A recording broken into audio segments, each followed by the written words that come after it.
हम देखते हैं कि जेईई एडवांस के अंदर स्पेशली सिलेबस पे स्टिक रहना कितना इम्पोर्टेंट है। तो इसे मैं बोलता हूँ सिलेबस स्पेसिफिक होना। शॉर्ट में लिख दिया, सिलेबस स्पेसिफिक होना क्यों ज़रूरी है। जैसे ज़्यादातर कोचिंग्स में और बुक्स में जो कंटेंट होता है ना, वो इतना होता है, ठीक है। ये वो है जो कि आपसे लोग एक्सपेक्ट करते हैं कि आप पढ़ो, है ना। कहाँ पे होता है ये? बुक्स में होता है, कोचिंग के स्टडी मटेरियल में होता है, कोचिंग की क्लासेस में होता है, ये सारा कवर होता है। लेकिन एडवांस का परसेंटेज जितना जो एडवांस का सिलेबस में है उसमें वो ऐसी 33 to 50% आप मान लो, 1/3 से हाफ, इसी तरह का अमाउंट है जो कि सिलेबस में होता है एक्चुअली, ठीक है। इसी रेंज का अमाउंट है जो कि एक्चुअली जे एडवांस के सिलेबस में है। तो नंबर 1, आप अगर सिलेबस स्पेसिफिक नहीं हो तो आप क्या कर रहे हो? आप at least 2x plus, at least 2x time ज़्यादा दे रहे हो, ठीक है। और मैं आपको बता रहा हूँ कि अगर आप डबल कंटेंट करते हो तो आपको डबल टाइम नहीं लगता, डबल से थोड़ा ज़्यादा लगता है, 2.5 गुना 3 गुना लगता है। क्यों होता है ऐसा? क्योंकि जितना ज़्यादा कंटेंट होता है उसको दिमाग में होल्ड करना उतना ज़्यादा मुश्किल होता जाता है, राइट। तो एक तो यहाँ आप पीछे रह गए क्योंकि आपने 2x प्लस टाइम लगवा लिया, ठीक है। ये कब का टाइम है? अब ये लर्निंग का टाइम है। लर्निंग में 2x टाइम जाएगा, प्रैक्टिसिंग में 2x टाइम जाएगा, ठीक है। रिवीजन में 2x टाइम जाएगा। सोच रहे हो आप हमेशा परेशान हो सकता है कोई 15 दिन में सिलेबस रिवाइज कर ले अगर वो सिलेबस स्पेसिफिक होकर चले लास्ट के टाइम में, और आपको सोचो यार आपको 1 महीना 1.5 महीना लग जाएगा। कितनी गलत बात हो गई, सिलेबस स्पेसिफिक नहीं हुआ तो, है ना। और स्पेशली प्रैक्टिसिंग में तो ऐसा होता है ना कि अगर मान लेते हैं 10 यूनिट्स कंटेंट है ना, तो 100 तरह के क्वेश्चन बनाए जा सकते हैं उसके साथ। 20 यूनिट्स कंटेंट होता है तो 200 तरह के नहीं, उनमें आपस में भी पीएनसी करके 400 तरह के क्वेश्चन बनाए जा सकते हैं। समझ रहे हो? एक रफ अंदाज़ा दे रहा हूँ मैं आपको कि कंटेंट बढ़ने से प्रैक्टिसिंग जस्ट लीनियरली नहीं बढ़ती, बहुत ज़्यादा बढ़ जाती है, ठीक है।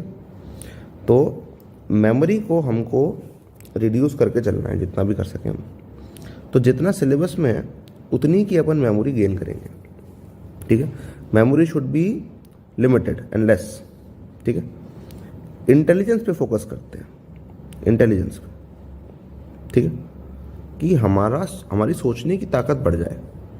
हम प्रैक्टिसिंग करते करते अपनी प्रॉब्लम सॉल्विंग स्किल्स को धीरे धीरे डेवलप करें, क्वेश्चन को समझने की स्किल को डेवलप करें, कॉन्सेप्ट को डेप्थ में समझें। ये सब चीज़ें हमें करनी होती हैं, ऑलराइट। तो एक तो ये हो गया 2x टाइम, ठीक है। फिर क्या होता है, क्योंकि आपने 2x मेमोरी अपने दिमाग में भर ली, तो अब क्या होता है कि जैसे एक क्वेश्चन है उसको सॉल्व करने के मान लेते हैं 3 पॉसिबल ही मेथड होते हैं, ठीक है। लेकिन क्योंकि आपने दुनिया भर का आउट ऑफ सिलेबस पढ़ रखा है तो मे भी आपको 6 पॉसिबल मेथड पता हो, ठीक है। तो अब जब एग्जाम में सवाल आएगा, है ना, तो अगर आपके पास मेमोरी है, इंटेलिजेंस उतनी नहीं है लेकिन मेमोरी है कि 6 पॉसिबल तरीके होते हैं, तो अब आप ये नहीं देख पाओगे कि बेस्ट तरीका कौन सा है इसमें से, आपको 6 सोचने पड़ेंगे। तो इससे आपकी जो प्रॉब्लम सॉल्विंग एबिलिटी इससे बहुत डिक्रीज हो जाएगी, ठीक है। ये एक इम्पॉर्टेंट पॉइंट है, क्योंकि अब आपको ज़्यादा चीज़ें सोचनी पड़ रही हैं, ज़्यादा चीज़ों के थ्रू जाना पड़ रहा है अपने दिमाग में, तो आपको सही सॉल्यूशन कम स्ट्राइक करेगा, है ना। उसकी पॉसिबिलिटी कम हो जाएगी कि आप सही सॉल्यूशन पे अराइव कर पाओ जस्ट इन टाइम, है ना। या फिर तो आप देर से आप उस पर अराइव कर पाओगे, तो दोनों में ही नुकसान है। तो आपकी प्रॉब्लम सॉल्विंग डिक्रीज हो जाएगी, आपकी एक्यूरेसी कम हो जाएगी, और आपको टाइम भी ज़्यादा लगेगा, तो स्पीड भी कम हो जाएगी। देख रहे हो कितना डिस्ट्रक्टिव आउट ऑफ सिलेबस जाना, जो कि आप ज़बरदस्ती फालतू चीज़ें पढ़ रहे हो जो कि है नहीं सिलेबस में, ठीक है। अच्छा, तीसरी चीज़ क्या होती है? तीसरी चीज़ होती है कि जो मेमोरी है ना, जितनी ज़्यादा मेमोरी बढ़ती है ना, उतना ज़्यादा इंटेलिजेंस बढ़ाना मुश्किल होता जाता है, क्यों? क्योंकि अब आपने दिमाग में भूसा भर लिया है, समझ रहे हो, आपने बहुत कुछ भर लिया दिमाग में जिसके साथ ऑपरेट करना मुश्किल होता जा रहा है। तो ये 3 कारण है जिस वजह से आपको एडवांस के सिलेबस के बाहर कभी नहीं जाना चाहिए, ठीक है। थोड़ा बहुत क्यूरोसिटी के लिए चले गए, क्योंकि मज़ा आता है सब्जेक्ट्स में, वो बात अलग है, लेकिन इस बात को सीरियसली मत लो। तो अब मान लेते हैं कोई चीज़ एम्बिगुअस है, हमें लग रहा है कि ये सिलेबस के बाहर हो भी सकती है और नहीं भी हो सकती, कोई चीज़ एम्बिगुअस है। अब क्या करें?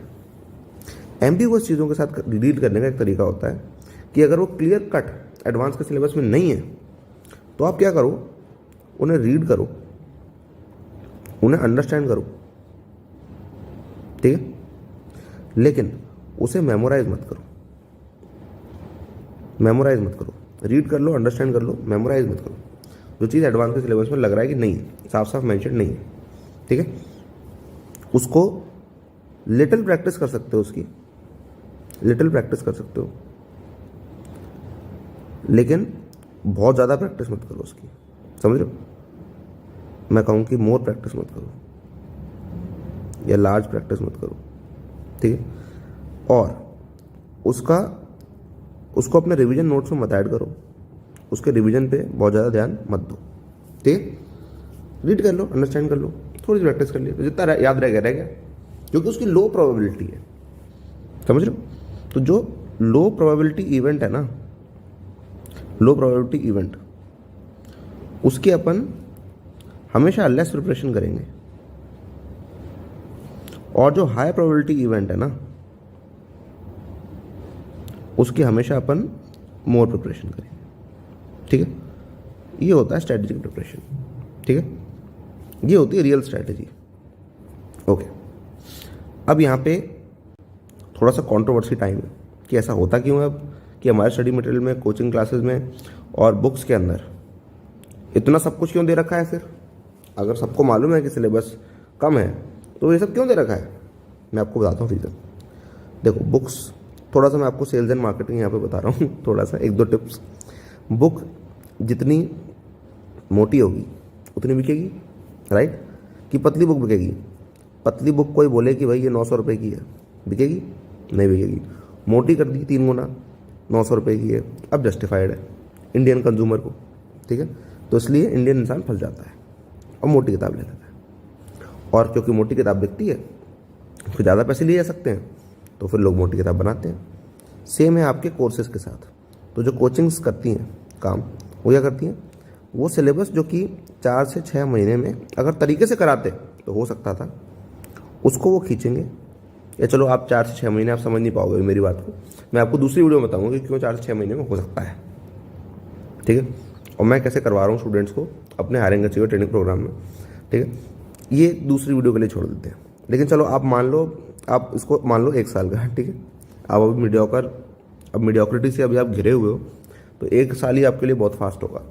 तो 1 साल का जो सिलेबस है ये एडवांस के लेवल तक का, बेसिक्स टू एडवांस, वो 1 साल का मान लो आप, ठीक है। वैसे 4 से 6 महीने का है, लेकिन चलो 1 साल का मान लो। उसको अब 1 साल का कोर्स होगा, लेकिन उनको मांगने हैं 3 लाख, ठीक है। तो कोर्स 1 साल का है और इसके अलावा कुछ कराते नहीं है। इवन जब एग्ज़ाम आ जाते हैं तो क्लासेस तक नहीं चलती हैं। इनफैक्ट लास्ट में एग्ज़ाम से पहले जस्ट वो सपोर्ट तक नहीं करते हैं, और तो छोड़ो, ठीक है। तो 1 साल से 2 साल कर दिया, क्योंकि 1 साल के आप 3 लाख रुपए तो नहीं दोगे, 1 साल के आप 1-1.5 लाख रुपए दे सकते हो, तो 2 साल कर देते हैं ताकि आप ऐसे 2.5 से 3, 2 से 3 लाख रुपए दे सको। तो ये भी बिजनेस रीज़न है। तो बिजनेस रीज़न है ना। प्लस इंडिविजुअल टीचर्स भी ये चाहेंगे, क्योंकि उनकी सैलरी इस पर डिपेंड करती है ना। जो भी आपको पर मंथ चार्ज कर रहा है ना, वो ऐसा चाह सकता है कि आप देर में करो, ठीक है। हमेशा नहीं, हर कोई नहीं। जैसे मैं भी कभी अपनी सर्विस के लिए, जैसे कि IGM है, उसके एक्सेस के लिए 2K पर मंथ ये कंपनी है जो कि चार्ज करती है, राइट। लेकिन ये इसके लिए कि आपके पास एक्सेस बनी रहे और आपको एक्सेस प्रोवाइड करनी है। नेटफ्लिक्स मॉडल है एक तरह का, ठीक है। लेकिन जो चाहता है कि आप देर तक करो, अच्छा हम क्या चाहते हैं, हम ये चाहते हैं कि अगर आपका IGM हो गया है 1-2 महीने में, मान लो आपने 1 महीने में कर लिया, 2 महीने में कर लिया, किसी ने 3 महीने में कर लिया या 6 महीने में कर लिया, ठीक है, आप उसको बंद कर दो। हो गया ना, आप इसको लाइफ टाइम मत कंटिन्यू करो, या तो आप कुछ हायर करो, इस पर मत स्टिक करो, ठीक है। तो हम कहते हैं कि जितना जल्दी, अगर आप 2 महीने में कर लो, 2 महीने में कर लो कंप्लीट, उसके बाद तीसरे महीने क्यों पे करो, 2 महीने में कर लिया तो कंप्लीट, है ना, अगर आपने एक्चुअली कंप्लीट किया है तो ढंग से, राइट। तो लेकिन वो लोग क्या चाहते हैं, वो लोग चाहते हैं कि पूरा सिलेबस आप 1 साल में 2 साल में ही करो। वो ही नहीं चाहते कि अगर आप अच्छे बच्चे हो, आप 6 महीने में कर लेते हो तो आपको 6 महीने में करा देते हैं, बस हो गया काम आपका, है ना। बाकी के 1.5 साल क्या करोगे, और अच्छे से डेप्थ में प्रैक्टिस करोगे, ठीक है, डेप्थ में कॉन्सेप्ट को समझोगे, फिर आप अपनी डेप्थ बढ़ाने में फोकस करोगे, फिर एक एक छोटी गलती आपसे ना हो कभी ज़िंदगी में, इस पर आप वर्क करोगे, ठीक है। लेकिन ऐसा कुछ होता ही नहीं है, समझो। तो मार्केटिंग वाली चीज़ है। तो जो भी चाहता है आपसे कि आप ज़्यादा टाइम लगाओ, वो आपका साथी नहीं है। हम चाहते हैं आप कम टाइम लगाओ यार, लाइफ यार लिमिटेड है, कम से कम टाइम में ज़्यादा से ज़्यादा चीज़ें होनी चाहिए ना, ऑब्वियसली बात है यार, ठीक है। तो ये समझ गए। और जिन लोगों का IGM नहीं पता, उन्हें पता होना चाहिए, idgmentorship.com पे जाओ और देखो, ओके। तो ये चीज़ आप समझ गए। तो जे एडवांस के लिए आपको सिलेबस स्पेसिफिक होना है, 2x टाइम नहीं देना है, प्रॉब्लम सॉल्विंग नहीं अपनी डिक्रीज़ करनी है, एक्यूरेसी और डिक्रीज़ नहीं करनी है, और टाइम नहीं बढ़ाना है, ठीक है। मेमोरी बढ़ेगी, इंटेलिजेंस बढ़ेगी, मेमोरी को मिनिमम रखना है और इंटेलिजेंस को मैक्सिमाइज करना है। और लो प्रोबेबिलिटी इवेंट की लेस प्रिपरेशन करनी है, हाई प्रोबेबिलिटी इवेंट की हाई प्रिपरेशन करनी है, मोर प्रिपरेशन करनी है। एम्बिगुअस चीज़ों को रीड कर लेना, अंडरस्टैंड कर लेना, छोटी सी प्रैक्टिस कर लेनी है, लेकिन उनको मेमोराइज, मोर प्रैक्टिस और रिविजन नहीं करना है। ऑलराइट, तो आप ये समझ गए कि क्यों सिलेबस स्पेसिफिक होना बहुत ज़रूरी है। All the best.